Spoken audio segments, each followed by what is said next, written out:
Buenas tardes a todos. Gracias por asistir a este quinto y último conversatorio que, con la excusa de la exposición Kara Walker Burning Vilas, que podrá verse en el MAC hasta el 7 de septiembre, nos ha llevado a transitar por caminos inexplorados en el museo hasta ahora, pero tanto innovadores como necesarios.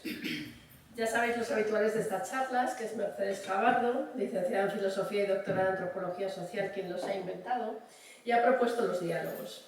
Es profesora de la UMH, coordinó el programa de doctorado en Antropología aplicada en contextos de crisis y fue directora del máster Nuevas Tendencias en Antropología Social, escenario de riesgo y estrategias de postdesarrollo, porque Mercedes es licenciada en Filosofía y doctora en Antropología.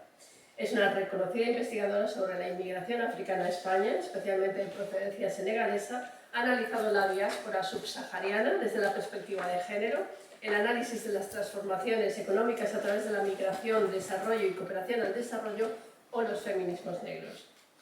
Y no solo agradezco que los haya conducido impecablemente, sino que su complicidad nos llevará sin duda a nuevos proyectos también apasionantes. Sí.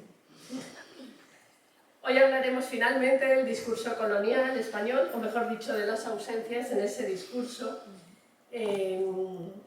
con Donato Ndongo, escritor africano de referencia en lengua española, y Juan Carlos Jimeno, profesor de Antropología en la Universidad Autónoma de Madrid, a quien agradezco su presencia en el MACA, sin duda dos especialistas con los que disfrutaremos.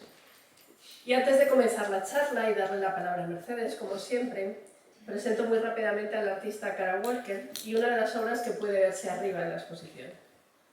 Hoy, para cerrar este ciclo, he elegido la pieza que da entrada y título a la exposición.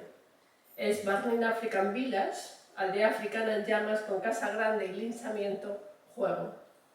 Una espectacular pieza compuesta por 22 figuras de acero cortado a láser y pintado en negro, que pertenece a la colección particular de Michael Jenkins y Javier Romero y que ha sido prestada a esta exposición y que se quedará en depósito en el MAC. Kara Walker es una de las artistas más complejas de su generación y una de las más destacadas del panorama artístico internacional. Conocida por su lenguaje de siluetas negras, investiga sobre la raza, los estereotipos, el género o la identidad. Walker nos enfrenta con crudeza a los relatos, sobre todo de la Guerra Civil Americana, muchas veces mal contados, a las heridas abiertas de la historia de su país, una historia sentada sobre el legado de 400 años de esclavitud, y a las violencias que persisten en todos los tiempos y continentes. Su obra no ofrece lecturas unívocas y tampoco suscita sensaciones fáciles. Los trabajos del artista californiana resultan estéticamente delicados, pero su belleza formal contrasta abruptamente con la violencia de los temas que aborda. Es lo que ocurre en esta obra. Kara Walker subvierte la función original de las siluetas de papel recortado del siglo XVIII, que se utilizaban originalmente para retratos elegantes de personas socialmente prominentes, y aquí las reinterpreta para explorar las relaciones basadas en el poder. Reúne imágenes estereotipadas de los estados del sur en la época de la Guerra Civil de Estados Unidos, una mansión en una plantación, dos grandes sauces, un escenario pastoral o bucólico donde coexisten afroamericanos esclavizados, látigos, chozas en llamas, soldados confederados y bellas sureñas. Y unos personajes extraños a modo de duendes que corren de un lado a otro. A pesar de que todas las figuras son negras, es fácil entender las diferentes razas y estereotipos raciales que se muestran. Y es que nos dice el artista, la silueta dice mucho con muy poca información, pero eso es también lo que hace el estereotipo. Aquí se exploran muchos temas diferentes, los personajes estereotipados en las plantaciones, la sexualidad de la mujer negra, la explotación de los cuerpos negros por parte de los esclavistas blancos. Además, todo está enmarcado como si fuera un decorado de juego, lo que dificulta el debate al hacernos pensar que un niño podría jugar con esto. Y para terminar, quiero recuperar lo que aquí mismo dijo Elvira Yangani, la directora del MACBA de Barcelona, hace casi hoy un mes exacto. Una exposición no sucede en el museo, le sucede al museo y es una oportunidad para repensarlo.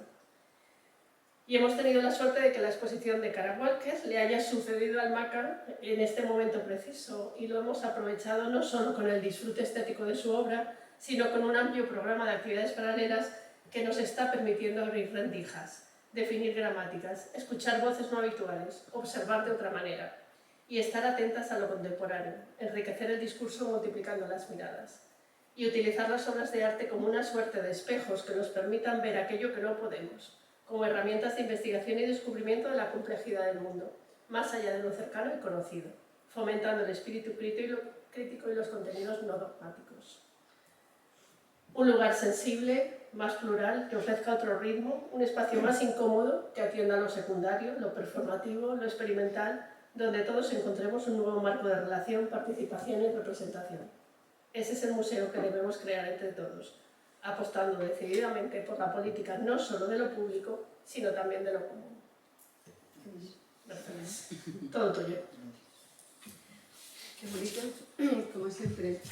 Yo sé que esto va a ser un punto y aparte, que no va a ser un punto y final, porque hemos construido una relación a partir de esta exposición de Kara Walker y porque hemos ido generando conversación en torno a unas cuestiones a las que de alguna manera nos comenzó.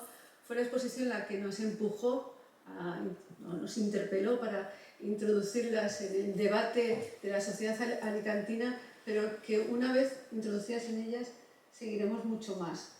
Quiero, antes de dar comienzo a lo que va a ser el último conversatorio de esta primera sesión de conversatorios, pues un poco agradecer a Rosa la invitación, agradecer a Gertrude que pensara en mí para poder trabajar con ellas en este espacio, que es un espacio que yo creo que es verdad que está abriendo muchas cosas. El museo, el MACA, con la labor de Rosa a lo largo de los años, es un museo que no está cerrado a la ciudadanía, pero creo que es verdad, siguiendo a Elvira Ñangani, que esta exposición le ha pasado al museo y que a partir de ahora también construiremos otra forma de relación. Y quiero agradecer muy especialmente a Rita Bosao la implicación que ha tenido en estas jornadas, su extraordinaria agenda, que es una de las mejores que puede haber, y el hecho de estar construyendo también desde aquí, ¿no? Desde Alicante, lo que comenzó a construir cuando se dedicó a la política y que desafortunadamente no pudo desarrollar de la manera que quería, que era un espacio desde donde repensar y pensar este país, introduciendo también la mirada de la población racializada. La sesión de hoy el marco desde donde planteábamos estas jornadas era ese marco en el que queríamos desvelar lo negro en la sociedad española. Es verdad que creemos una reflexión pública sobre la presencia negra en España. Y es cierto también que desde nuestra posición de privilegios asociados, por supuesto, a la blanquitud, no se nos hubiera ocurrido pensar de esa manera si no hubiéramos hecho una escucha activa a las voces que estaban llegando desde las comunidades negras que están repensándose, no solo en España, sino también fuera de España. Hemos hablado a lo largo de las sesiones que nos han antecedido de esa condición de europeos negros, ¿no? De afropeidad, que está muy asociada también a esa reivindicación de una cierta afroespañolidad, ¿no? Que desde hace tiempo, mucho tiempo, aquí tenemos algunos de los representantes, han querido introducir. Es verdad que lo hemos ido viendo a lo largo de las distintas sesiones en las que hemos abierto unas cuantas conversaciones, que esa mirada a lo negro parte de aquellos o aquellas que no se reconocen en las categorías desde donde se piensa la europeidad o se piensa la españolidad. Esas categorías, españolidad y europeidad, que el discurso hegemónico construye desde la blanquitud y parece excluir de lo que es nuestro entorno, pues todas las vidas, las experiencias, las narrativas, la memoria de aquellas personas que contribuyeron a lo largo de los siglos a hacer de este país un país diferente.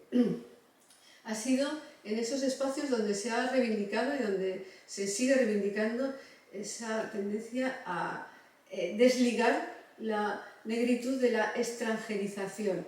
Y nos han invitado a repensar el pasado y el presente de España desde procesos como la esclavitud, el colonialismo o las migraciones.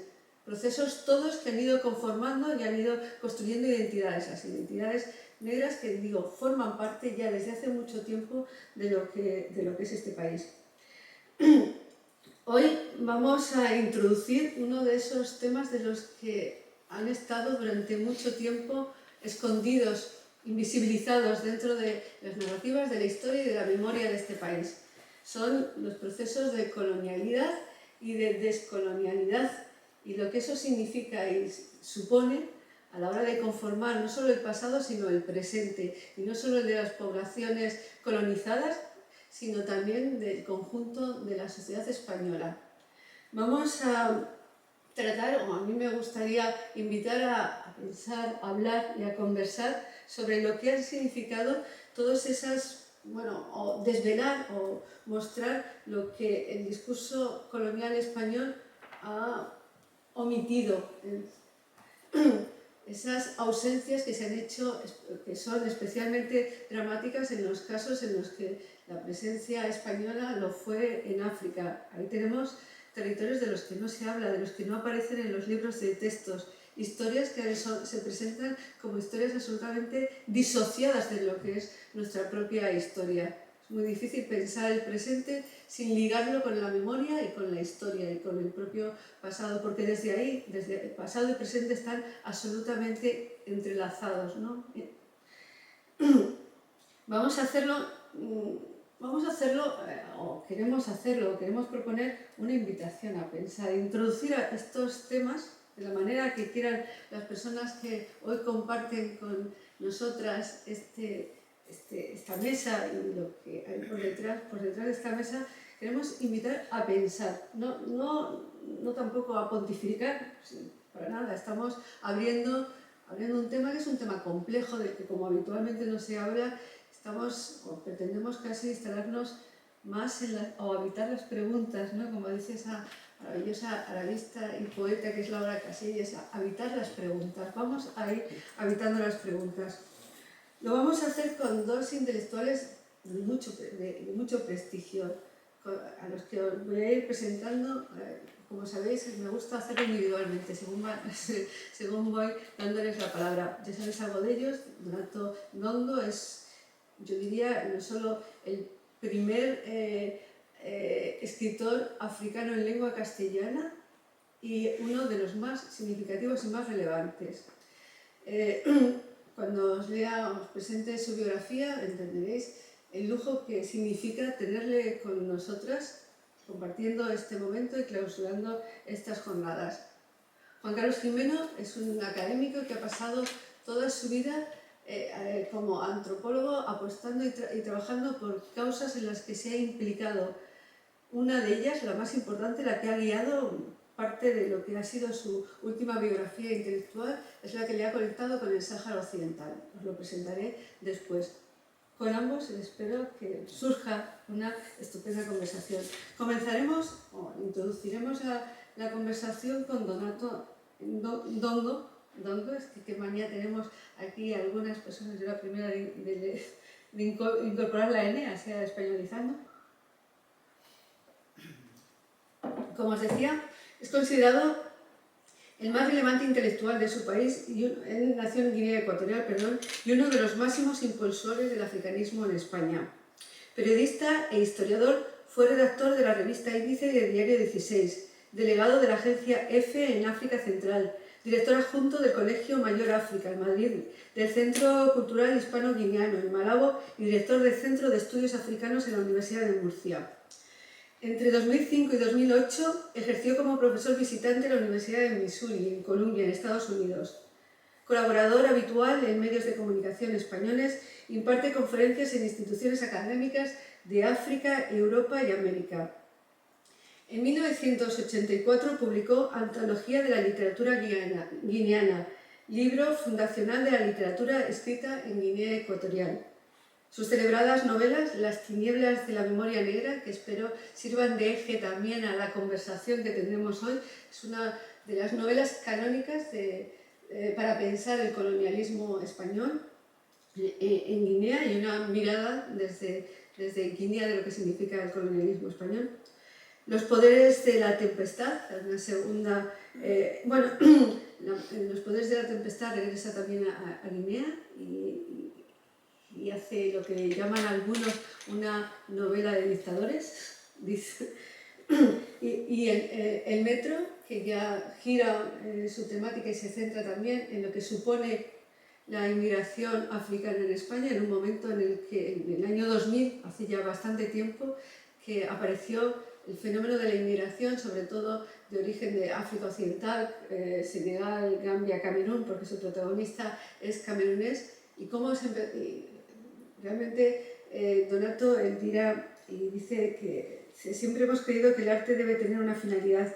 En mi sociedad nunca ha existido el arte por el arte. Quiero citarle a él con esta cita porque eso es lo que ha ido guiando toda su producción literaria. Empezó repensando la colonización, continuó repensando lo que había significado para su país el paso del colonialismo a la dictadura, una transición de muy pocos meses, y continuó mirando a la gente que llegaba de África para repensar a partir de la trayectoria, de la historia, de una biografía de un personaje que podría ser cualquiera de los personajes y cualquiera de los migrantes que atravesando África y atravesando el Mediterráneo llegaban con esa aspiración de alcanzar pues, el paraíso, ¿no? Como también veíamos en parte de la obra de Kara Walker que tenemos ahí arriba, y que al final lo que encontraron fue el desarraigo y fue el desasistamiento, el desarraigo y la victimización.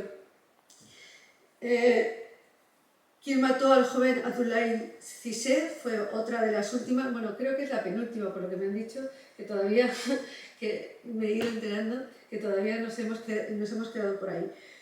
Muchas de estas novelas están traducidas a varios idiomas.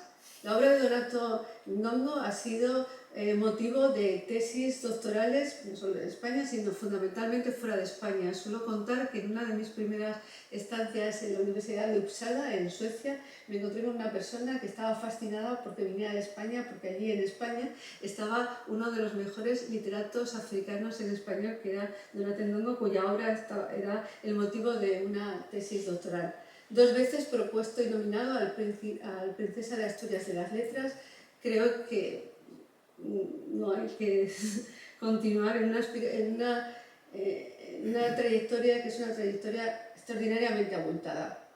Es un lujo, como digo, tenerle aquí, y es un lujo que nos pueda introducir lo que es la mirada sobre la colonialidad, el colonialismo, desde ese exiliado contemporáneo. La figura del exiliado me gusta mucho porque me he leído hasta los estudios que han hecho sobre él, y me gusta mucho cuando se asocia a esa figura romántica, ¿no?, de los exiliados que decía Edouard Said, ¿no?, que habían conformado la intelectualidad del siglo XX, y se compara también con los nuevos exiliados y con los refugiados, ¿no?, de casi el siglo XXI. Sujetos que están desprovistos de esa literatura que por otra parte solo se elabora a posteriori, nunca cuando se está viviendo. Así que a lo mejor es momento de construir un relato sobre el exilio que romantice el exilio y le coloque donde tiene que colocarse. Es decir, que creo que las personas que habitan en el exilio miran con mucha más lucidez a nuestra propia sociedad que quienes estamos ahí en el centro.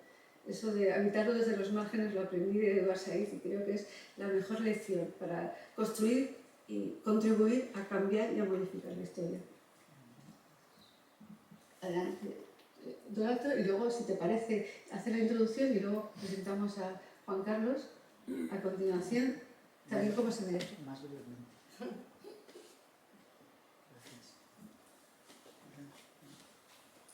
Sí. Invitarte a repensar con realidad desde donde tú quieras. Gracias, profesora. Uno se queda un tanto abrumado después de oír lo que acaba de oír sobre sí mismo. Yo no sé si he sido capaz de hacer todas esas cosas, pero lo que sí sé es que las he hecho. De manera que el exilio, bueno, es una consecuencia directísima de un fenómeno que todavía se desconoce en Europa, que es la colonización. Los europeos no conocen su propia historia, y sobre todo los españoles no conocen su propia historia. Porque una historia nunca está completa y nunca es objetiva si no se pone en los dos polos de la balanza, la parte de aquí y la parte de ahí. Mucha gente se asusta, se molesta, se irrita cuando ven un negro en el metro de Madrid o en un autobús aquí mismo en Alicante. ¿Para qué vienen? ¿Para qué están aquí? Pero ningún africano vino a invadir jamás Europa. Fueron los europeos los que nos enseñaron el camino de Europa, porque invadieron nuestros pueblos. En fin, no solamente a sangre y fuego, porque los crímenes que cometieron ingleses, portugueses, franceses, españoles, italianos en África son inenarrables. Los españoles dicen que no, pero yo soy guineano. Nací en Guinea Ecuatorial, viví en Guinea Ecuatorial mis primeros años, he estudiado la historia de Guinea Ecuatorial y evidentemente yo puedo asegurar que los españoles fueron tan criminales como los británicos, como los franceses, como los italianos o como los portugueses. De manera que ese discurso edulcorado que les han metido a ustedes en la cabeza y a nosotros también, es el que hay que tratar de desmontar para equilibrar un poco la historia. La gente dirá que se habla desde el odio. No hablamos desde el odio. Cuando leemos las novelas, por ejemplo, de Kipling, cuando vemos las películas de Tarzán, ¿se hacen desde el odio? Yo diría que no. Trata de contar una historia lo más divertida posible para entretener a la gente, y nosotros tratamos de hacer lo mismo, comunicarles a ustedes los sentimientos, las reacciones, las emociones que produjeron sus actos en nosotros. Creo que eso no es revanchismo de ningún tipo. Simplemente tratar de que vean la otra mirada de sus palabras y de sus actos. Cosa que todavía, ahora mismo, en 2025, aún no hemos conseguido con los españoles, por centrarnos aquí. ¿Por qué? Porque hasta hace muy poco tiempo, hasta hace unos 30 años, España era un país, además estaba en su bandera, con una sola lengua, una sola cultura y una sola religión. Una, grande y libre. Apenas se sabía, sin apenas siquiera, no se sabía lo que estaba pasando más allá de Tánger, por poner un ejemplo. Y voy a poner un solo ejemplo. Cuando Wole Soyinka obtiene el Premio Nobel de Literatura en 1986, no había ni un solo libro de Wole Soyinka publicado en España. Las redacciones, no sabía ni quién era. En las redacciones hubo pánico, porque no se sabía quién era Wole Soyinka, que acaba de ganar el Premio Nobel. Todo eso nos lleva a que hay que, por lo menos, tratar de comunicarles a ustedes cuanto nos pasa a nosotros. Porque estamos cansados de que vaya un europeo o una española a África 3 semanas, 2 meses o lo que sea, y venga aquí y es el experto en África. Y todo lo que podamos decir los negros no sirve para nada. En 2 semanas conoce mejor mi país, mi sociedad, mi cultura que yo mismo, señores. ¿No les parece hasta grotesco? Por eso, ahora nosotros tenemos que asumir ese papel y transmitirles a ustedes nuestras propias culturas, nuestros propios pensamientos, nuestras propias emociones. Muchas veces se dice que esas son cosas del pasado, que hay que olvidarlas. Vamos a ver. cuando se conmemora el 2 de mayo en Madrid, que es fiesta en la Comunidad Autónoma de Madrid, y antes se conmemoraba creo que en toda España. ¿Por qué no se olvida eso? Cuando aquí mismo, las fiestas de moros y cristianos a las que yo he asistido, se hacen aquí. ¿Por qué no se olvida eso? ¿Por qué tenemos que olvidar siempre los mismos? ¿Por qué? ¿Por qué tenemos que poner la otra mejilla siempre los mismos después de 500 años de opresión? Primero la esclavitud, luego el colonialismo, luego el neocolonialismo que estamos viviendo actualmente. Siempre en beneficio de los mismos, es decir, de las sociedades europeas. Porque antes de 1492, que es lo que provoca luego la esclavización de los africanos, pues en Europa se moría de hambre. Había hambrunas recurrentes, pestes, cosas raras. Pero desde que se empezó a explotar América a través de la mano de obra esclava africana, pues empezó la prosperidad en Europa.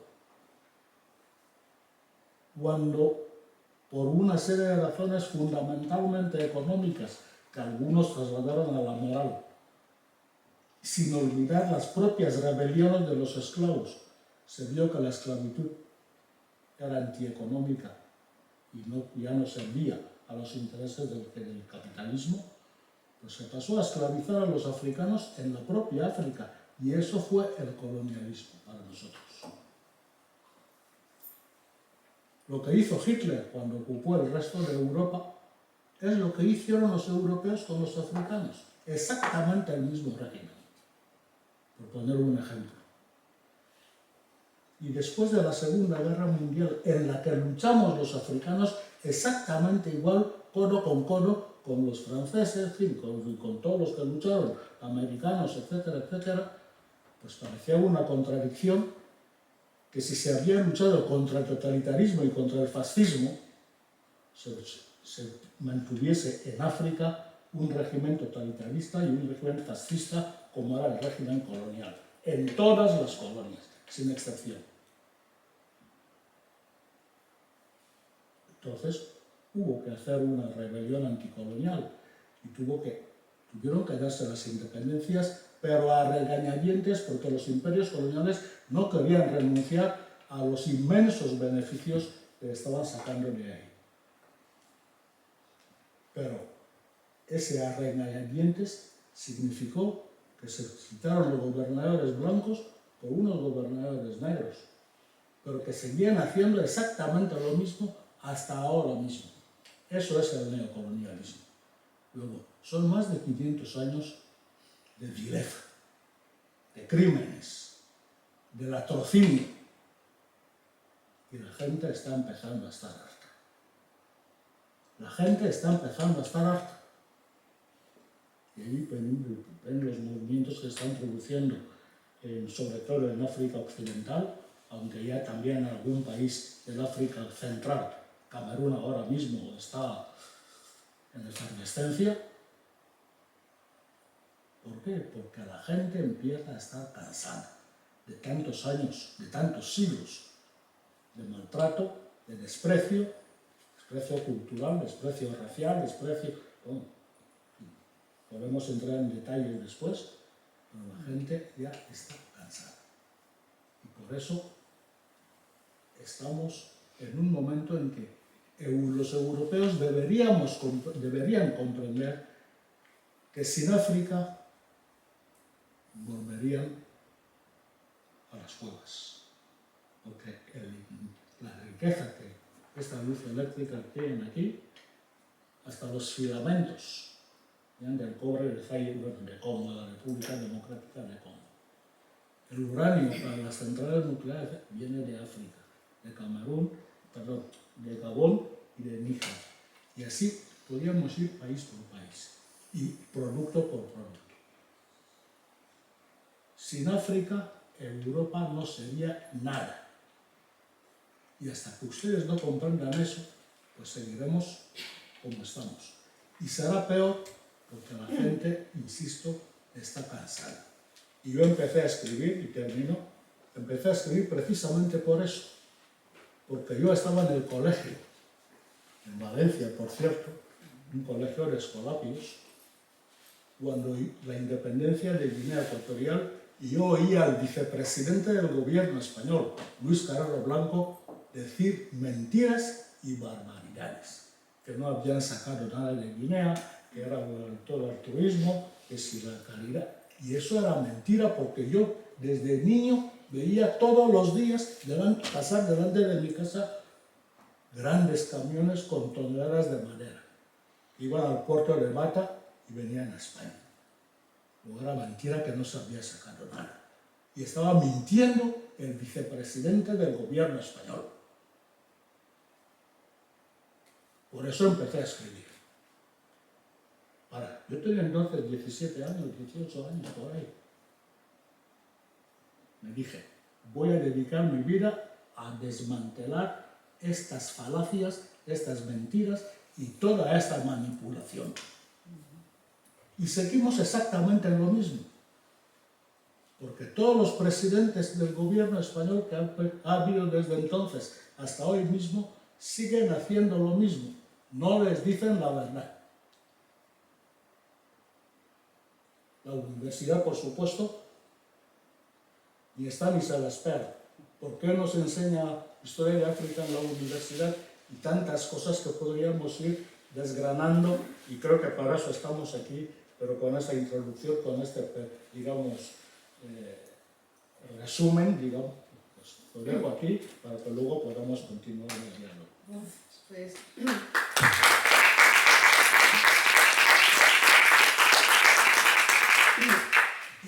Ya han entrado unas cuantas cuestiones. No me resisto a preguntarte si te sientes un poco español, ¿no? Desde los 17 años, ¿cómo te sientes más, español o guineano? Yo siempre me he sentido y me siento guineano. ¿Y no hay forma de trabar, de ser guineano, ser español? Los españoles no me han dejado la forma de trabajo. Llegué con 14 años aquí y tengo 74 y aún no me consideran español. ¿Cómo voy a considerarme español donde no me consideran español, señores? Pues también entraremos por ahí. Nosotros que desde aquí hemos estado construyendo y hablando, ¿no?, de esas identidades que son más que una pero menos que dos, citando a alguien que es muy conocida, de Juan Carlos Gimeno. De esas que uno, recordando también lo que decía Abdal-Brah, ¿no?, que ella decía que durante mucho tiempo le costó mucho decir que era inglesa, realmente no podía verbalizar que era inglesa, porque ella es miembro, se sitúa como inglesa negra, ¿no?, aunque ella tiene una trayectoria así como muy variada, ¿no?, es fruto de muchas diásporas. Y decía, hay algo en mí desde dentro que me decía, que me empujaba a pensarme como inglesa, pero no era capaz de verbalizarlo porque la gente siempre me preguntaba de dónde era. Y nosotros estamos aquí tratando de pensar como un escritor que maneja las palabras, que si empezamos a introducir las palabras crean realidad. Y nos gusta pensar en esos españoles con ascendencia africana, porque eso habla realmente de lo que es este país.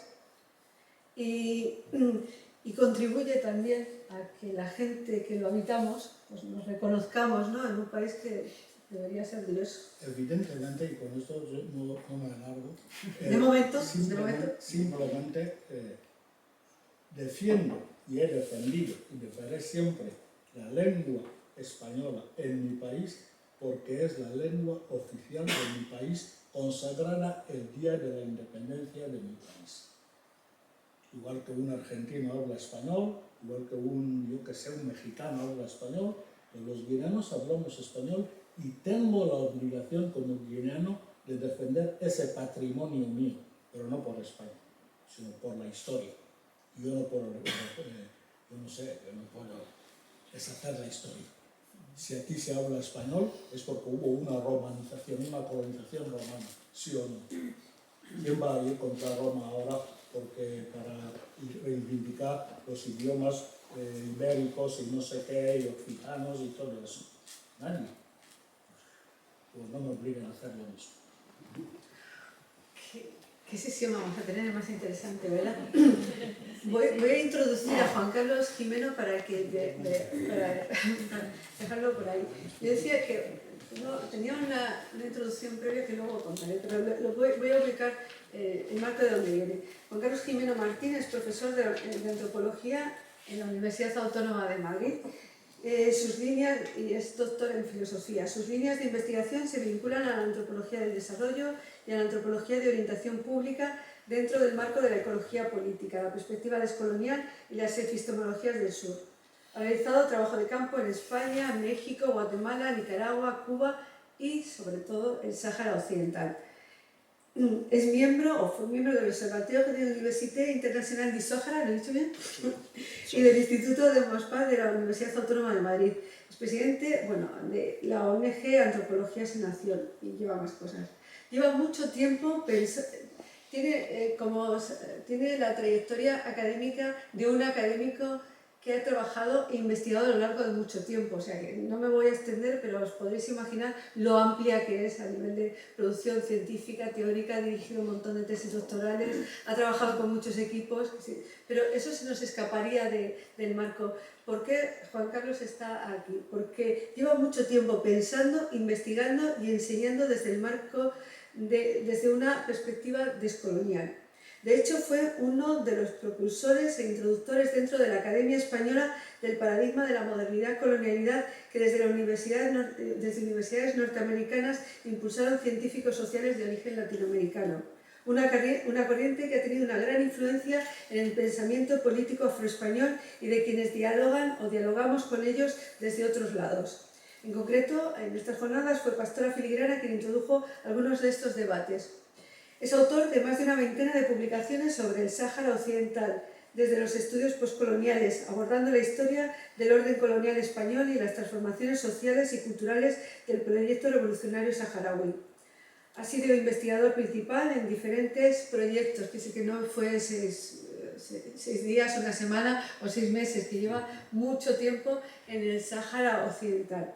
En el Sáhara exploró una forma de hacer antropología. Pasó del conocer sobre, que es lo que se suele hacer en la universidad y de lo que nos critican muchas veces quienes están fuera y se sienten observados, y que además es cierto que es muy común en la academia, a un conocer con el pueblo saharaui. Al principio siguiendo líneas epistemológicas abiertas en otros lados, la antropología de Manda, de Rita Laura-Segato, las epistemologías del sur, hasta encontrar su propio camino, que para mí está en ese libro en el que está contenida su alma de poeta, Poetas y Poesía del Sáhara Occidental. A mí me gusta que él lo cuente, os podría contar cómo se trabó este libro, que es mucho más que un libro, es todo un proyecto que le ha permitido pues, materializar una relación que lleva desarrollando desde hace mucho tiempo. Juan Carlos, como aquellos o aquellas que nos sentimos implicadas con algunas de las consecuencias o que nos gusta pensar en el mundo también desde las lógicas de la colonialidad, porque creemos que refleja mucho más nuestro propio mundo, se ha sentido interpelado y ha vivido en las contradicciones que supone para alguien que se tiene que construir necesariamente, o nos han obligado a construirnos desde la blanquitud, para relacionarnos con y sentirnos afectados por lo que pasa y lo que sufren esos con los que trabajamos o pretendemos construir conocimiento. A mí me gusta dejar este espacio para que sean, en este caso ellos, en este caso Juan Carlos, quienes nos abra esa manera, esa entrada en el Sáhara. Ya sabéis que España, la presencia colonial española en África está muy localizada y que, bueno, tenemos la experiencia de Guinea en concreto, que ya la desarrollaremos después, que el Sáhara fue la última de las colonias españolas de trágico destino, trágico pasado, trágico presente y trágico destino. Juan Carlos ha estado ahí acompañando la trayectoria y nos encantaría que nos la compartieras, claro. Muchas gracias. Pues muchísimas gracias ahora, en principio, para Mercedes por las palabras que tienen mucho afecto y cariño detrás, porque hemos compartido mucho, que han sonado muy bien, pero que son muy fuertemente interpeladas por otras palabras anteriores de Donato, ¿no? Entonces, bueno, pues aquí tenemos que entrar en el fondo de un debate, ¿no? Una conversación, más que un debate, en donde cada uno ocupamos un papel y una posición. Bueno, mis palabras primeras, además de estas, son por agradecimiento por estar en el museo. De agradecimiento a los museos, por el hecho de que en los últimos tiempos están realizando un giro, un desplazamiento muy interesante que se conoce como la descolonización de los museos, pero que básicamente tratan de rehacerse, reimaginarse en algo que nos compete aquí, que compete a la exposición que se ha presentado y este conversatorio, y por lo que estamos acá, abordando una tarea imposible. Descolonizar el museo es imposible, el museo es un artefacto colonial. Esto es un oxímoron, esto es una de las cuestiones que tenemos. O sea, los museos pueden hacer actividades descoloniales, pero para descolonizar el museo habría que descolonizarse la sociedad que lo produce. Y es ahí donde yo estoy, por mucho que haya intentado hacer cosas diferentes, de trabajar con, en lugar sobre, trabajar con y desde la gente, del otro lado, pero no podemos quitarnos pues, todo este peso histórico de lo que somos, y hay que partir de aquí, no se puede.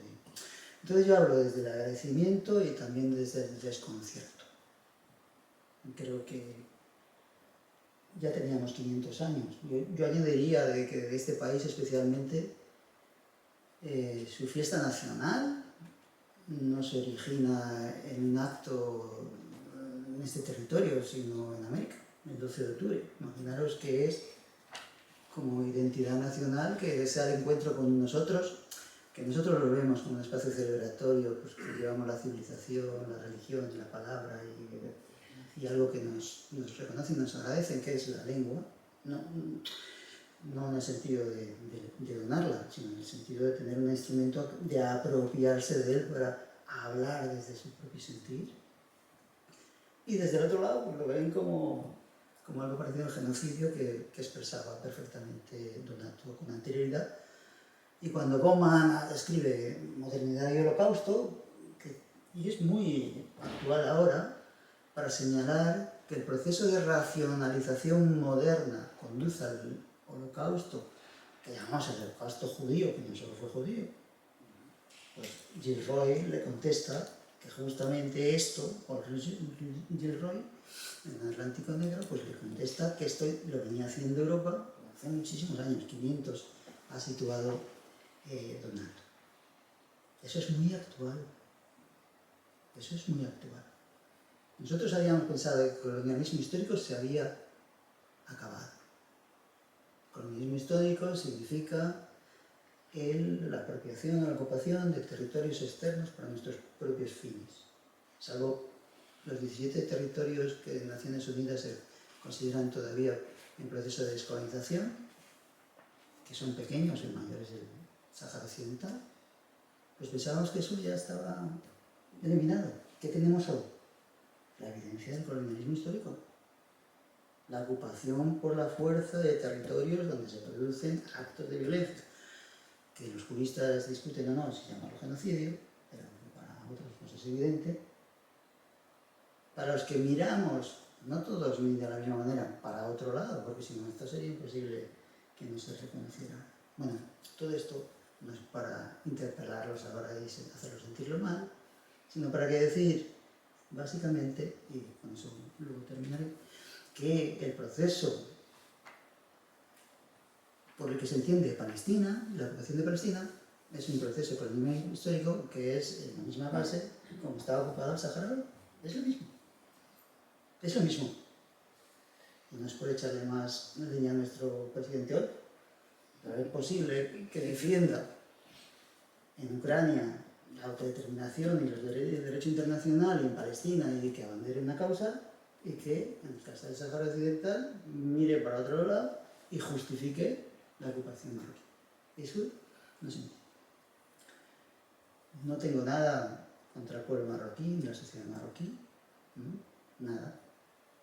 Pienso que como yo formo parte de una sociedad que tiene una historia colonial, también las personas de Marruecos pueden repensar su propia historia en términos del derecho internacional. Eso es lo que pienso. Me considero hermanos en el desconcierto. ¿Vale? Entonces el desconcierto para mí, como académico, es situación interesante, porque para los académicos vivimos de las crisis son las que nos sacan y nos obligan a pensar. Pero yo, como pertenezco a una disciplina históricamente que es ventrílocua y extractivista, que habla por los otros y le coge de los demás para hablar de ellos, pues yo en este momento renuncio a mi condición de especialista, ¿vale? Para seguir hablando aquí, para hablar con ustedes. No quiero ser antropólogo. No quiero ser antropólogo en términos de especialista, quiero ser una persona antropóloga. Quiero ser una persona. Decía Machado en Juan de Mairena que no hay nada por encima de ser persona. Por eso todos somos iguales, porque todos somos personas. Esto es un buen punto de partida. Entonces, como personas, pues quizás podemos abordar algunas de las cuestiones que le preocupaban a Mercedes Javardo al principio, ¿no? Cuando interpelaba a Donald. Claro, que las personas venimos cargados una mochila y una historia, que es lo que me ha recordado también Donato, ¿no? Entonces, bueno, pues desde ese punto de vista, yo he tenido dos grandes espacios en el que he podido transformarme desde el punto de vista de la interlocución de las otras personas con las que he trabajado. Uno son los mayas. Yo he trabajado desde 1996 hasta el 2010 en Guatemala y en México con comunidades mayas. Entonces eso es una experiencia muy grande en el tiempo, en el que aprendí en particular, pero luego he podido aplicar más tarde. Y es que yo formé parte de un agente en la Universidad Autónoma de Madrid, muchos colegas, compañeros, que tuvimos la oportunidad de apoyar un proceso de formación de los cuadros de las organizaciones mayas en 1996, que se hicieron los acuerdos de paz para formar sus propios cuadros de las organizaciones. Y entonces, bueno, me tocó dar una asignatura como antropólogo pues alucinante, etnografía maya. Y todo lo que había enfrente de mí, el 90% eran mayas, hombres y mujeres mayas. Hay 21 grupos etnolingüísticos mayas diferentes. Hay 2 o 3 más principales, como los quichés, los cachiqueles, los tutujiles, ¿no? Pero hay 21. Entonces, explicaré yo lo que mi disciplina había dicho durante tanto tiempo, 100 años, hablando sobre ellos, pues un ejercicio realmente espectacular. Porque uno aquí viene a la universidad, dice lo que quiere y ¿quién te va a contestar? La autoridad de los libros, ahí está el libro, lo lee. Pero cuando dices al otro, a la otra, pues mira, vosotros sois así, hacéis esto y tal.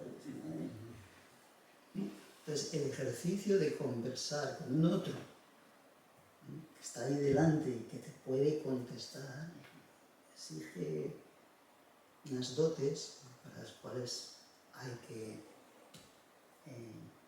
aprender. Y eso es lo que yo he aprendido en el Sáhara, ¿no? En el Sáhara hay muchas cosas que he hecho. Yo empecé en un proyecto de trabajo sobre la juventud saharaui en el año 2003, porque ya las instituciones saharauis ya empezaban a ver que iban a quedarse mucho tiempo en los campamentos y querían conocer cuáles eran los problemas que los hombres y mujeres saharauis jóvenes pues querían.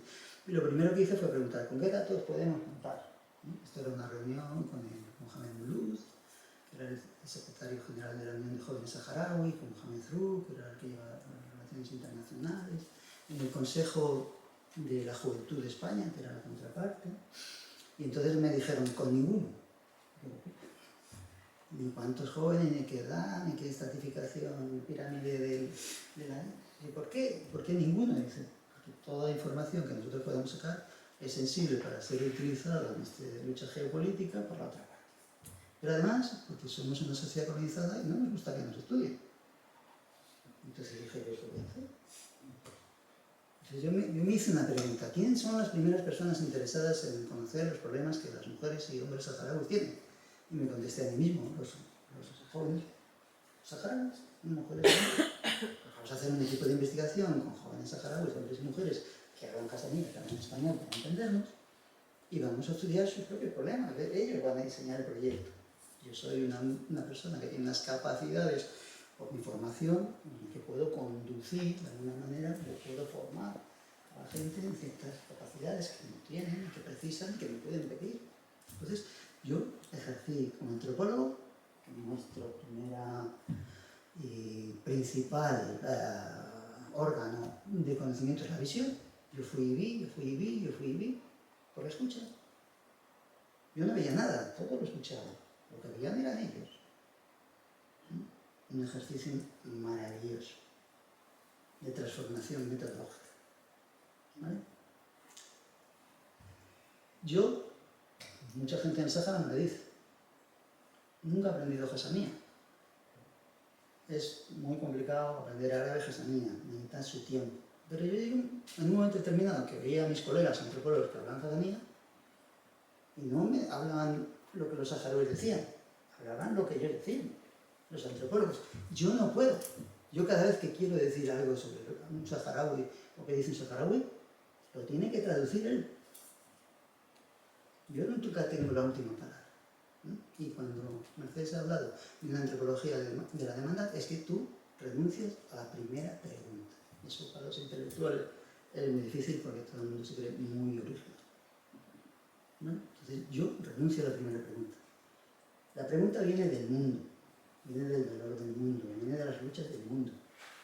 Y para eso, ¿qué yo puedo ofrecer? ¿Qué tengo yo que pueda servir para eso? No es mi lucha, en el sentido prioritario. Es la lucha a la que me sumo, porque soy un privilegiado. Tengo mis propias luchas, obviamente, como cualquiera, también las personales. Las que me llevan al psicólogo, también las tengo, pero esas son otras. Pero de las luchas del mundo, de la lucha palestina, de la lucha saharaui, por su reconocimiento de la autodeterminación, de la lucha de la población maya, por el reconocimiento histórico de su ser, bueno, ¿qué puedo yo aportar a eso? Entonces, para ir terminando esto, hay dos grandes proyectos a los que yo me he dedicado desde el año 2003 hasta el presente y desde el año 2009 hasta el presente. Uno es la recopilación de la poesía oral en jasamí, porque el jasamí es una lengua oral, de los poetas mayores, con investigadores saharauis poder hacer esta recopilación, el sistema de recopilación, la metodología de recopilación y tal, es lo que hemos proporcionado, un trabajo compartido. Esta poesía, la mayor parte de ella no estaba escrita en ninguna parte, porque eso es la oralidad. Y pues hemos, con el Ministerio de Cultura saharaui y publicado con el Ministerio de Cultura argelino, hemos producido como 20 o 21 libros recopilando esta poesía. ¿Qué podemos hacer nosotros más? Llevar esa poesía a otro público que habla otra lengua más amplia, como el español que nos comprende. ¿Vale? Entonces, esos libros, 6, están ya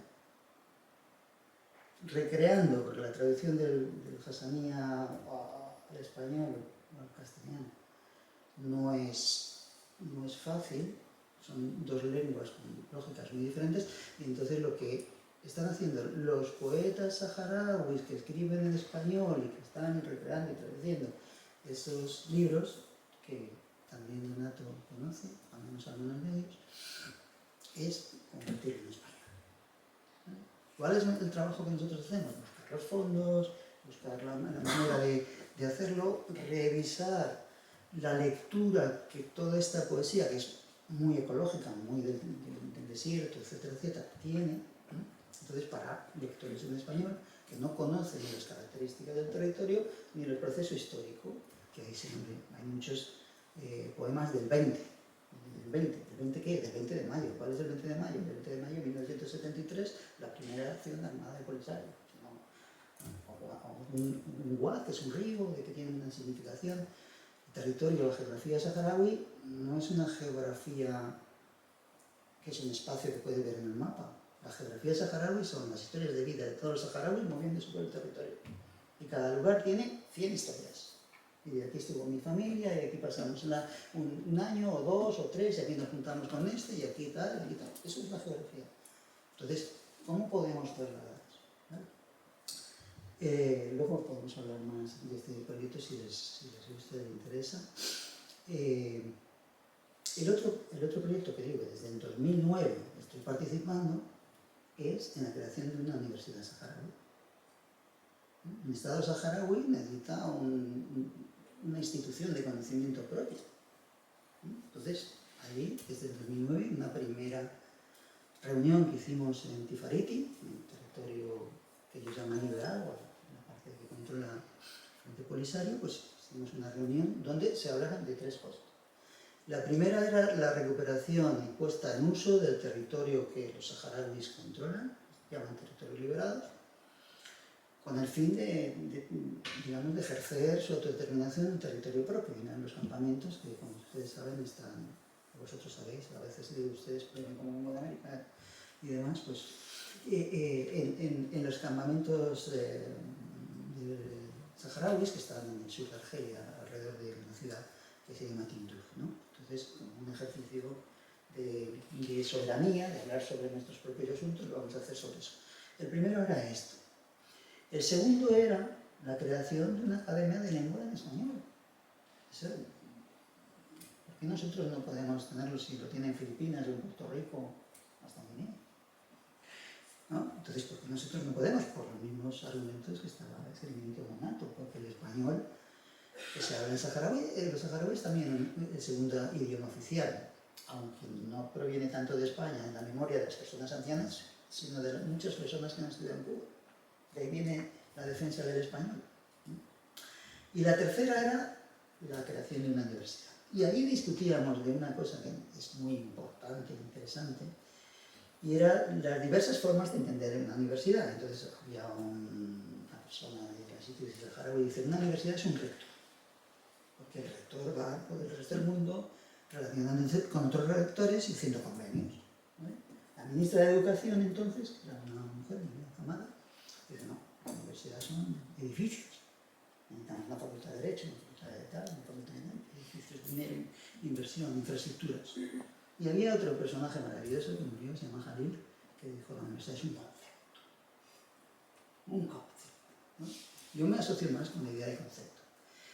La idea de que estábamos discutiendo allí si era una universidad en el Sáhara, la universidad de la que podemos estar discutiendo, y Donato estará de acuerdo, es una universidad hegeliana, es una universidad que divide los conocimientos y los orienta a un proyecto, ¿no?, de racionalización, que tiene su infancia en Asia, que se madura en Europa, que se proyecta a América, al Nuevo Mundo, y donde África ocupa exactamente el papel cero, en el proyecto hegeliano, ¿no? Eso es lo que queremos, una universidad en el Sáhara, o una universidad del Sáhara. ¿Qué es una universidad del Sáhara? Una universidad que pone sobre la necesidad de nuestros conocimientos aquellas cuestiones que a nosotros nos interesan. ¿Qué es lo que tenemos que luchar? Por la determinación. ¿Qué conocimientos necesitamos? ¿Qué es lo que somos? Una sociedad beduina del desierto. ¿Cómo vivimos? ¿Cómo queremos vivir? ¿Qué son los conocimientos que nosotros precisamos? ¿Para qué me sirve la economía? ¿Para qué me sirve el derecho? ¿Para qué me sirve? Para nada si no lo uso. Como la escritura de Donato, que puede ser estética, pero tiene que ser útil. No. O sea, ¿cuáles son nuestras preguntas? ¿Para qué queremos el conocimiento? Universidades así en América hay un montón, desde 1990 a 1991. Universidades indígenas. Universidad como la Universidad Huracán, Universidad de las Regiones Autónomas de Costa Caribe Atlántico Nicaragüense, que es una universidad comunitaria donde los planes de estudio dependen de los problemas que tienen las comunidades, e intercultural, porque En Guatemala, en esta región, hay 4 grupos distintos. ¿No? Entonces, las clases se dan en 2 lenguas diferentes en función del sitio donde están, ¿no? Hay muchos. Hay una universidad en Argentina, se llama General Sarmiento, que no tiene facultades, sino institutos de problemas. Yo tengo un problema, cuando nosotros estuvimos allí, sobre la economía social, el trueque y la crisis argentina. Bueno, ¿qué me hace falta? Me hace falta economistas, me hace falta asistentes sociales, me hace falta psicólogos, me hace falta. Lo organizo en un instituto. ¿Para qué me sirven las facultades por separado? La referencia al conocimiento no es el conocimiento, es la necesidad y las luchas de la gente. ¿Vale? Ese es el debate en el que he estado con las instituciones saharauis desde el año 2009, ¿no? Llevando al rector a distintos lugares, llevándole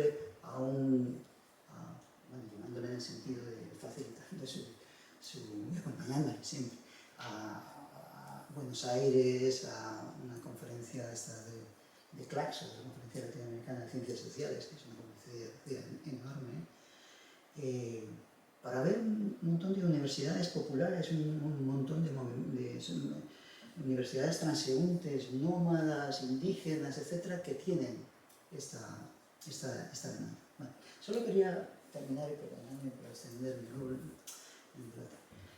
acerca de la artificiosidad de los términos y de la blanquitud, ¿no? Los saharauis es una sociedad que se llama Bidán.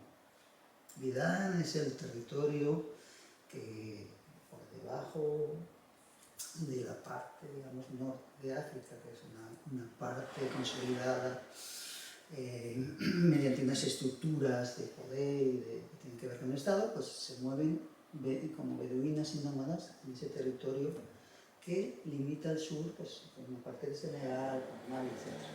¿Sabéis qué significa Bidán? El país de los blancos. ¿Y qué es lo que hay abajo? Sudán, el país de los negros. Para nosotros los saharauis son negros, no blancos. ¿No? Ahí está la artificialidad de las palabras, ¿no? Pues nosotros podemos convertirnos, no todos ni en blancos ni en negros, sino todos en personas, que es la propuesta que yo os hacía con Juan de Maguilena de Manuel Macha. Perdón, de Machado. Gracias.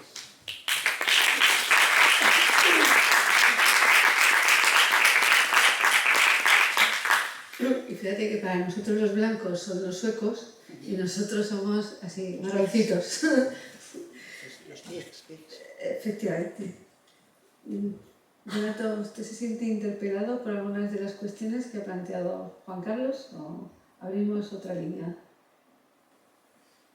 Hombre, yo creo que básicamente estamos de acuerdo en lo fundamental. O sea, distinguiendo los particularismos, lo que Sáhara Occidental, su problema político, fundamentalmente político, no es el mismo que el que tenemos en Guinea Ecuatorial, que también es fundamentalmente político, pero son, digamos, cuestiones muy distintas y muy distantes, como dijo aquel. Pero estamos de acuerdo en que, evidentemente, un enfoque hegeliano sobre los problemas actuales, sea en la educación, sea en cualquier en la política, no es lo que conviene hoy al mundo, tal como estamos. Ortega se llamó a Hegel el Kaiser, el emperador del pensamiento. Pero tenemos que recordar que Hegel es el manipulador por excelencia de todo lo que es el pensamiento europeo y por consiguiente del mundo entero, porque eso se ha extendido al mundo entero, incluso a África. Porque no deja de ser una tontería, aunque le dijera Hegel que fuera de Europa no hay historia. Y en eso se basa toda la filosofía hegeliana. Todo el sistema de pensamiento de Hegel se basa en eso. Fuera de Europa no hay historia. no hay civilización. De ahí que todos los demás que no seamos europeos somos salvajes, somos no sé qué. Pero ¿cómo se le puede ocurrir a una persona que se supone inteligente, porque nadie puede negar que Hegel era una persona inteligente, que yo no tenga historia, o que no soy europeo? ¿Es que acaso acabo de nacer ahora mismo? Yo creo que tengo, en fin, unos antecesores y unos antecedentes físicos e históricos. Pero cuando vemos que esa idiotez es la que ha germinado todos los sistemas políticos, todas las ideologías que vivimos ahora mismo en el mundo. Porque la gente de derechas reivindica a Hegel. Los marxistas, todo el mundo sabe que Marx era hegeliano. De manera que desde la extrema derecha hasta la extrema izquierda, todos parten del pensamiento de Hegel. Luego, ¿por qué tenemos que seguir el pensamiento de Hegel en este momento cuando nos está llevando al desastre? Y el desastre lo estamos construyendo ahora mismo otra vez de nuevo, como se construyó ya a finales del siglo XIX, que terminó en la Primera Guerra Mundial y en la Segunda Guerra Mundial mucho más devastadora. Pensemos un poco. Hay cosas que no podemos dejar de decir porque estamos en la obligación de parar a los manipuladores. Yo creo que en eso estamos básicamente de acuerdo. No podemos seguir con un pensamiento envejecido, además que nadie ha puesto en crítica nunca. Porque desde la extrema derecha a la extrema izquierda, los cristianos, los demócritos, todos son hegelianos. Tenemos que empezar a echar por tierra ese sistema de pensamiento. Si queremos de verdad lograr eso que se dice un mundo mejor, eso que se dice una cooperación, esas palabrejas que todos manejamos, pero que no sirven en la práctica, no las vemos en absoluto. ¿Y es la escritura una herramienta política? Tiene que ser una herramienta política. ¿Cómo la has utilizado? Por una razón muy sencilla, porque, vamos a ver, por lo menos en las sociedades tradicionales africanas, lo que llaman los tratadistas, los europeos, los griots, los contacuentos, etcétera, etcétera, tenían una función social clarísima, que eran los que señalaban a los gobernantes porque teníamos estructuras políticas, por mucho que no las conociera Hegel, son los que señalaban a los gobernantes las distorsiones de la sociedad. Son los que señalaban al gobernante que hay quejas por esa decisión. Eso no ha sido una decisión acertada, etcétera, etcétera, etcétera, pero de una manera, no como un consejero, sino nacidos desde la propia sociedad. No eran consejeros, no tenían un sueldo, eran Dios que recogían las aspiraciones, las necesidades, los rumores de la sociedad y se las trasladaban al gobernante en forma a lo mejor lúdica, a través de unas canciones o unos actos, etcétera, etcétera. Eso eran ese papel es el que cumple hoy el escritor africano. Porque a fin de cuentas todas esas narraciones y todas esas eran ágrafas, como todo el mundo sabe, no teníamos nuestras lenguas, no tenían escritura, eran ágrafas. Pero como la palabra, ya lo decían los romanos, la palabra vuela y los escritos permanecen. Y al introducir el alfabeto en nuestras lenguas, pues tenemos la obligación de fijar esos conceptos y de seguir haciendo ese papel desde la literatura. ¿Para qué? Para que comunicar. Comunicar a quien quiera leernos pues, las necesidades, las aspiraciones y las realidades de nuestro propio mundo. Para que también comprendan que somos personas humanas, exactamente igual que cualquier otro señor o señora que viva en Uppsala, que viva en Minnesota o que viva aquí en Alicante. Y ese papel es el que nos ha tocado hacer. Y ese papel que no nos lo ha impuesto nadie. Es un papel voluntario porque es un papel vocacional.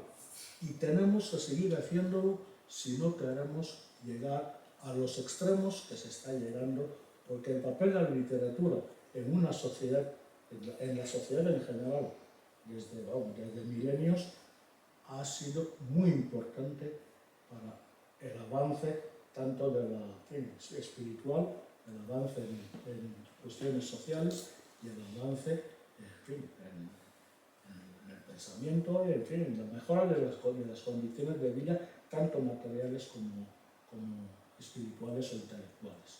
Y tenemos que seguir haciéndolo porque dicen algunos ignorantes que hombres que escribís en África y veis los índices de analfabetismo, no sé qué, no sé cuándo, y escribís para los blancos. No. Yo siempre pregunto, cuando Dostoyevski escribía en Rusia, ¿cuántos rusos sabían leer? Cuando Cervantes escribió sus novelas ejemplares y El Quijote, ¿cuántos españoles le leyeron en vida? Si el 95% eran analfabetos. Por eso vamos a echar a Cervantes de la historia de la literatura o a Dostoyevski de la historia, porque en Rusia nadie sabía leer y casi nadie le leyó en vida. Señores, sin embargo, Cervantes hizo y sigue haciendo un gran papel no solamente en la historia de la literatura, sino en la historia del pensamiento. Igual que Dostoyevski, igual que John Steinbeck en Estados Unidos, en fin, podría citar infinidad de personas, escritores. Y eso es lo que tenemos que hacer y estamos haciendo los escritores africanos actuales. La escritura es una forma de hacer memoria. Efectivamente, conservar la memoria. Conservar la memoria. Porque si nos limitamos, si solamente nos quedamos con la expresión hablada, evidentemente, lo que yo pueda decir aquí ahora mismo, o lo que pueda decir mi abuelo hace, no se sabría, porque nadie sabe lo que dijeron precisamente, y es una de las, digamos, una de las cosas que hacen que África aparezca, entre comillas, como un continente atrasado, porque apenas hay vestigios de su pensamiento, de su devenir histórico, etcétera, etcétera. Pero sin embargo, a partir de ahora, nosotros conocemos nuestras propias culturas, mucho mejor que cualquiera que vaya ahí 3 semanas. Nosotros conocemos, tenemos la obligación de hacerlas permanentes para nuestro propio conocimiento y el de nuestros hijos, y por supuesto, para el resto del mundo. Esto es por lo que el trabajo de recuperación de la poesía oral en Hassania pues fue una demanda de Jaiya Hamdi, que era la ministra de Cultura entonces, para preservar de alguna manera toda esta memoria, ¿no? Toda esta poesía. Pero hay un debate interesante de fondo que se suscita también en África y más con el desgraciado finado en Google Wat Thiong'o, ¿no? que es la reivindicación de la oratura, ¿no? No la oralidad en el sentido de algo que es anterior a la escritura, sino la oratura, que es una forma de expresión igualmente literaria que no se escribe. Y yo quiero recordar que para los sitios donde yo he estado realmente en directo, pero históricamente, la palabra escrita pues se queda escrita, pero no compromete a los que la han escrito. Sin embargo, la palabra dada en vuestras sociedades, entre los mayas, aquí en el campo, es un contrato. Y eso no lo tiene la escritura. Entonces, claro, nuestra concepción hegeliana nos dice que la literatura está por encima del oral. Pero vivimos un momento en que la oralidad está volviendo y está sustituyendo la escritura. En la universidad no hay manera de que la gente lea un libro entero. Estaba muy difícil. Para nosotros, el libro era el ejemplo, el ensayo, el Capital de Marx, o la novela, la que fuera, ¿no? De Cervantes. O sea, era el conocimiento. Ahora no hay manera que la gente se surfea. Esto de un poco, lo otro de poco, una serie, una película, un concepto, no sé.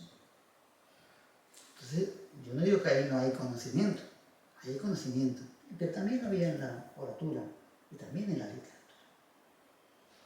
Nuestro problema es cómo combinar todas estas posibilidades, ¿no? La lengua escrita, la gramática española de 1492 de Nebrija, es la lengua del Estado. El Estado nace como la gramática y nace con la capacidad del imperio de regular todo el proyecto y hacia adentro, ¿no? Las Españas que se decía entonces. Entonces, la escritura ha tenido mucha fuerza. También ha sido lugar de transgresión, como sabemos, lugar de exploración, lugar de apropiación, como es lo que estaba diciendo Donato ahora, de los escritores africanos. Mostrarnos que el inglés no es que se habla en Gran Bretaña. El inglés de Camerún, de Nigeria, de todos los lugares es inglés como cualquier otro, ¿no? Y que los lenguajes están para ser interpelados, para ser habitados. Entonces, yo quería recoger la dimensión de la oratura precisamente por mi relación con las personas saharauis, tiene que ver con eso, ¿no? Hay un señor que también falleció, Mohamed Salem Badi, que luego diré algo más de él. Entonces, te daba la mano y te dice, no es la mano lo que te doy, es lo que va con ella. O sea, te estoy dando a mí mismo, te estoy dando mi vida en la mano. No es la mano, la mano es la frontera entre dos almas que se juntan. Eso es dar la mano. Yo y tú y yo nos vamos a entender. Una vez que estaba un poco enfermo, conocéis la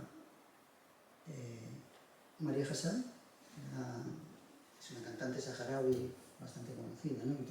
La habían operado de cáncer, estaba celebrando en los campamentos una comida, celebración, entre la celebración de que se estaba recuperando y el que sabe cómo va a derivarse eso, y entonces se invitó a muchos de los poetas saharauis y en ese día el Badi no se encontraba muy bien, entonces ya nos estamos despidiendo y me toma de los brazos y me dice, somos amigos. Y luego dice, no, hermanos. ¿No? Esto es una subida, un escalafón. Desde entonces, desde que soy su hermano, que es 20 años mayor que yo, pero es un reconocimiento que se te hace, porque la edad y el respeto a la edad es muy importante, he heredado todas las problemáticas de sus hijos, todos, de sus hijas y de sus yernos. O sea, ser hermano de alguien en estas sociedades, así como cuando te dan la mano, te están dando ellos, así cuando la palabra es un contrato, es performativo. No puedes decir, como dijimos nosotros, la hermandad hispano-árabe, la hermandad hispano-saharaui, decíamos en el franquismo. Y luego vamos y lo dejamos ahí tirados. Vaya hermandad. No. Cuando ellos dicen, hermano, realmente es que estás comprometido a la vida, a la muerte, a lo que sea. Entonces, luego diré algo más de esto. No, ese mismo concepto lo tenemos en las culturas negroafricanas. Claro. No olvidemos que los saharauis son africanos. Son africanos. Son africanos. Y por consiguiente hay muchísimas cosas. Ay, perdón. No olvidemos que los saharauis son africanos y por consiguiente hay muchísimas cosas que nos unen a todos los africanos, vivamos donde se viva, al sur vivimos en Sudáfrica, en Kenia, en Mauritania o donde sea.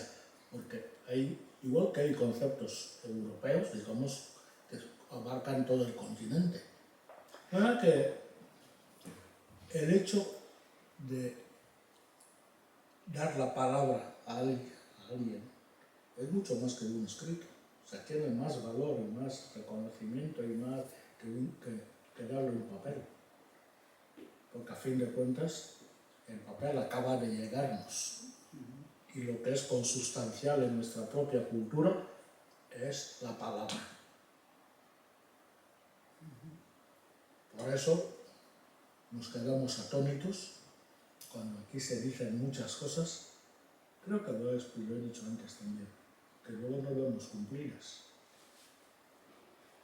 Yo no quiero criticar a nadie, pero también tenemos ojos. Y algunos hasta tenemos televisor en nuestra casa. Pero cuando vemos que empieza la guerra en Ucrania y van coches desde Andalucía, imagino que también desde aquí, a recoger a niños y mujeres hasta Ucrania, hasta la bahía, hasta la frontera. Y luego vemos el trato que se está dando a la gente que llega aquí mismo en el Mediterráneo, en Canarias, etc. Pues nos quedamos asombrados. ¿Dónde está la solidaridad? Cuando vemos a un gobierno recién constituido, recién formado, recoger un barco de inmigrantes que andaba por ahí a la deriva por el Mediterráneo que nadie quería, y va el gobierno, creo que entero, a recogerlo aquí en Valencia. Digo, hombre, esto puede estar cambiando. Pero un poco después, hay 45 fusilarios, creo que eran 45, 42 o 50, da igual, aunque fuera uno solo, fusilados en Melilla porque no pueden entrar aquí, y ni la policía española ni la policía marroquí se están tirando los trastos y nadie se ha hecho responsable de eso, nadie ha pagado eso, pero esos 40 y tantos negros están muertos. Pues, ¿dónde está la palabra? Vemos contradicciones y tenemos la obligación de decirlo aunque nos odien por eso. De manera que cuando vemos que un gato o un perro en la calle tiene más consideración que un niño. Está el ejemplo de esos, ¿cómo le llaman? Los menas. Se están peloteando unos con otros, políticos con señores, esos no son personas, esos no son niños. Sin embargo, un perro, vamos. Una sociedad que respeta más a los perros que a los niños, no podemos confiar en ella. No podemos. Y esas cosas están afectando a las relaciones entre europeos y africanos. Yo no quiero ser agorero, pero lo escribí, mejor dicho, hace tiempo, que es el lenguaje europeo, escribir. Creo que están en artículos míos en El País y en algún otro medio. Que si no se toma en cuenta en serio el tema de la migración, iba a crecer la extrema derecha en Europa. Hace mucho antes de que saliera Vox y que ganasen los fascistas las elecciones en Austria. Y eso está ocurriendo. porque no se está tomando en serio el tema de la inmigración africana, para nosotros la inmigración. También hemos escrito y hemos dicho, unos aquí, otros en Francia, otros africanos en Estados Unidos, otros en muchas partes, que señores, si Europa no se da cuenta de que mantener las tiranías que están manteniendo en África, porque son puestas e impuestas por los europeos. Sin ir más lejos, la de Guinea Ecuatorial. Desde 1979, Teodoro Obiang fue puesto ahí por los españoles. Está demostrado en mi libro Historia y Tragedia de Guinea Ecuatorial y nadie me ha desmentido. Ni los españoles ni el propio Teodoro Obiang. Desde 1979. Y el lobby guineano que se beneficia de la política que Teodoro Obiang está haciendo en Guinea contra los guineanos, sigue cada día más fuerte. Jueces, periodistas, en fin, profesores, abogados, supuestos empresarios, hay un montón de gente viviendo bien en España. Bueno, ya no hablemos de políticos. Gente viviendo muy bien en España a costa del sufrimiento de muchos guineanos, bueno, de todos los guineanos, y de la muerte de muchos guineanos y del exilio de otros muchos guineanos como el de aquí presente. Y de eso nadie habla. ¿Por qué?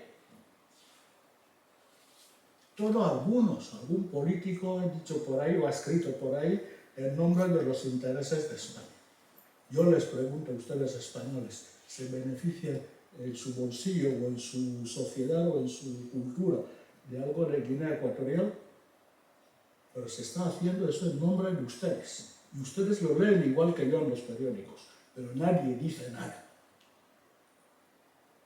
Sí que hay muchos temas que los que podríamos ir, porque al cabo, el exilio es un tiempo para reflexionar.